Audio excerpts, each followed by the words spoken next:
ভালোবাসায় যে মরে সেও এক কোনো বোনের ভাই। যে সুখের আশার জন্য তুমি যাকে ছেড়ে গেলে সেও এক কোনো মায়ের সন্তান। আসলে তুমিও তো একদিন মা হবে, কিন্তু তোমার সন্তানের জন্য আমি দোয়া করি যে তীব্র যন্ত্রণা দিয়ে তুমি আমায় ছেড়ে গেলে সেই যন্ত্রণা যেন কোনোদিন তোমার সন্তান অনুভব না করতে পারে।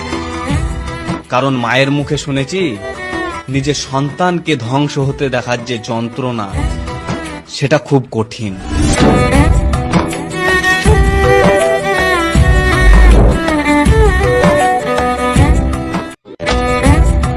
ভালোবাসায় যে মরে সেও এক কোনো বোনের ভাই। যে সুখের আশার জন্য তুমি যাকে ছেড়ে গেলে সেও এক কোনো মায়ের সন্তান। আসলে তুমিও তো একদিন মা হবে, কিন্তু তোমার সন্তানের জন্য আমি দোয়া করি যে তীব্র যন্ত্রণা দিয়ে তুমি আমায় ছেড়ে গেলে সেই যন্ত্রণা যেন কোনোদিন তোমার সন্তান অনুভব না করতে পারে। কারণ মায়ের মুখে শুনেছি নিজের সন্তানকে ধ্বংস হতে দেখার যে যন্ত্রণা সেটা খুব কঠিন।